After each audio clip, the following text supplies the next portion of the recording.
Hello, welcome to my channel. If you're here for the first time, welcome back if you've been following.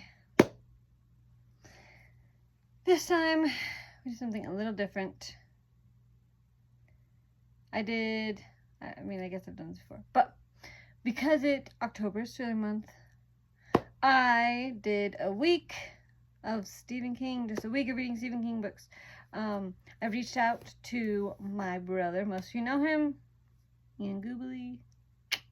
Go check out his channel if you haven't. He's awesome. At least I think so, but I might be biased. But anyway, if you are following his channel, you know that he's a big Stephen King fan. I would wager to say he might even be his favorite author. So I was like, if anybody knows Stephen King, it's him. I wanted to try to go into this, but I'm not a horror person. So I was like, just thrillers. That's why October's not horror month. It's thriller month. So I was able to read 2 out of the 3 he recommended. I had already told him my dad had let me borrow The Girl Who Loved Tom Gordon, so I'd already had that one, but then he recommended The Colorado Kid and Billy Summers. I was not able to read Billy Summers, but I was able to read The Girl Who Loved Tom Gordon and The Colorado Kid. So here we go. The Colorado Kid. Basically, I'm probably going to butcher her name, Stephanie. There's this waitress, Stephanie, moves to this town, meets these 2 old guys at the paper. And essentially, this book is them telling her the story about this Colorado kid. Basically, this person who appeared sitting up on the beach, appeared that he choked on a sandwich. But diving deeper into the story, they're like, oh, well, maybe he was murdered, because there were some things that didn't quite add up. So that is Stephen King. My opinion. Okay, this one was really good. There was some language, so I will have to knock it down from that. But I will have to say that it was well written. The only thing, at the end, maybe this is a spoiler, so skip 30 seconds, a minute. But just the ending, I wanted to know, was this dude murdered? Was he not? But they never tell you. So spoiler alert, sorry about that. It's just one of those things. Literally the story is them just telling her the story, their investigation, and you're like, what? I wanted to know. I like closure in my books. But, it was such good writing. Yeah, because they end up giving this waitress a job with him at the paper. So,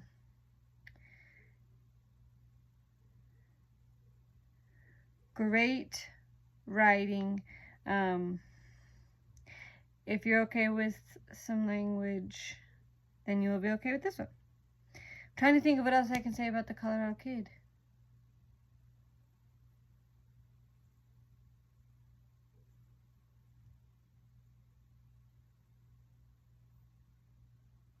I guess there was a few tangents that I felt like. There might have been some other mysteries that they brought up. But the overall one was The Colorado Kid. So sometimes I'm like, you brought up these other mysteries. But really good. I gotta say, Stephen King, he knows how to write his stuff. Second book. The Girl Who Loved Tom Gordon. Well, and I do gotta say, The Colorado Kid, I had to listen to the audiobook because I didn't have a physical copy and I couldn't check it out. There was no just digital one. It was only an audiobook. So listen to that one. This one I did actually have the physical book, but it was my parents'. So that's why I already had this one. But I left it at their house when I finished. The Girl Who Loved Tom Gordon. All I gotta say is, this poor child. So basically, this is a story about a 9-year-old, almost 10-year-old girl who's big for her age. I only say it that way because they mention it a lot of times.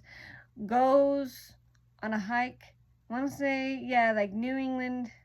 I almost want to say Appalachian Trail is involved. I don't know. They're going for a hike. She's going with a hike with mom and brother, but there's some family drama going on. Mom and brother argue a lot, and she got kind of tired. Plus, she needed to go pee, so they didn't hear. Basically, this girl gets lost in the woods. Yeah. So this poor story, this poor girl is lost in the woods. I want to say for like a week.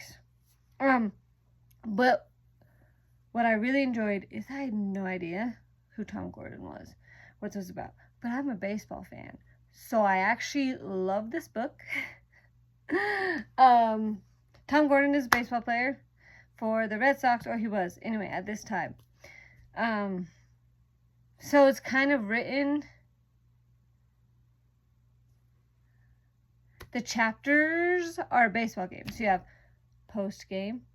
pre-game, inning 1, inning 2. Some of them it's like top of the 3rd inning, bottom of the 3rd inning. So some of them split them up, but basically each chapter is an inning of baseball, and then it has a pre-game and post-game. So that's the chapters. But this girl really loves Tom Gordon, this baseball player. So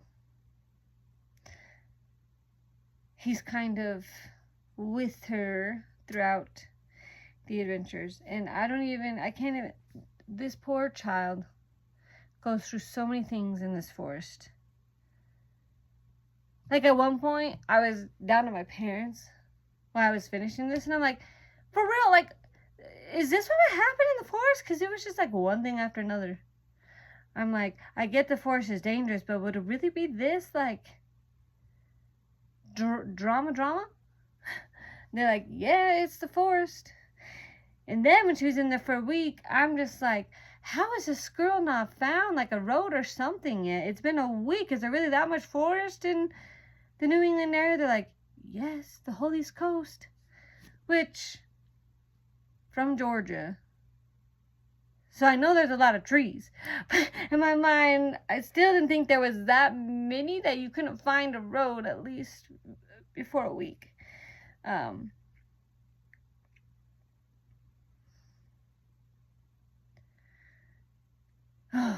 But the whole time, yeah, I'm just this poor girl. And I'm also thinking, if it was me, I'd be dead. And I'm 32. So let's just hope I never get lost in the woods, because anyway, great writing. Like I said, I love how the baseball was brought into it, because it seems so random but not at the same time. There is some language, so he's a great writer, and I enjoyed both of these stories, but I'm gonna have to give him like a 3 out of 5 because of the language. But if you can deal with it, really, if it wasn't for the language, probably both of them.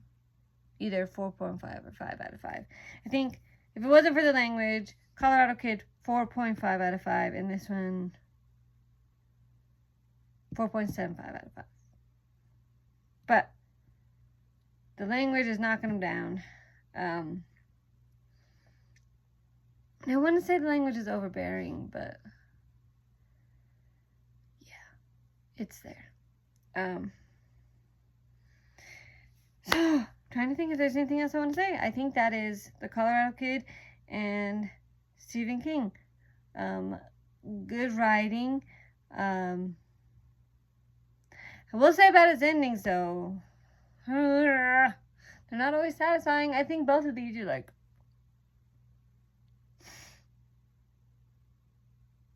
Because I kind of told you how Colorado Kid ended. So I'm going to spoil this one. Like, it ends up...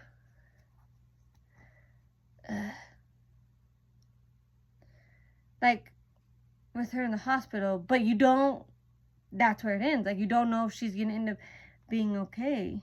So you're just like, Stephen King, your endings, bruh. But they're so good, you like, ugh.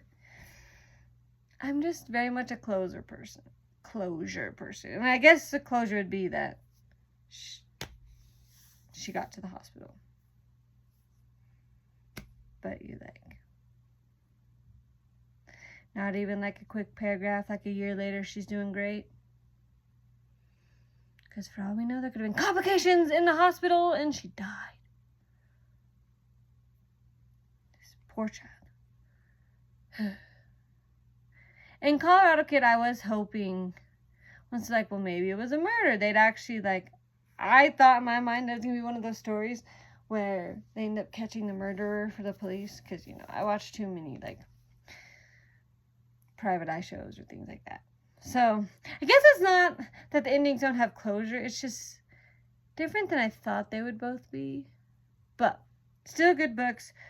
Go read them. I'm glad I took a chance on Stephen King. Because they're good. I don't know. We'll see with the language. I mean, because it wasn't like an overabundance of it. I think these were his more mild. So it's not like a lot. I think some of his books would have more. But, because I've heard there's some really good ones around horror. People have really liked his Dark Tower series. That's fantasy. Billy Summers has been recommended. 11/22/63 is not horror, where somebody tries to time travel, I think, and save Kennedy from being assassinated. So I know there's some other books that aren't horror out there. Might have to try. I mean, I got through these ones, so we'll see if I can try some of those. So yeah, I think that's it. If you like this, please give it a big thumbs up and share it, especially with those Stephen King fans that would want to know my opinion. Unless I don't care. But they should. If you're new, don't forget to hit that subscribe button, because why not? You know you want to subscribe to my videos and watch them. If you haven't yet, hit the notification button so you don't miss one. Monday and Wednesday are a child book that I read, that I show you how to read through, because I'm a preschool teacher. Saturdays is my day where I'm reading books for me. And I'd love to hear your comments, your thoughts on these books, any more non-horror, please, Stephen King books with the mildest language possible that you would recommend, because I really do hate language. As you can see, it makes me pull the score down. I just don't like it. But yeah, any other Stephen King books you'd recommend that aren't horror and that kind of have mild-ish language? I'm sure there's some of his that can be really bad. But yeah, thank you for joining me on my week of Stephen King. This year really has been kind of fun, exploring new genres. And there you have it. I will see you next time. Bye.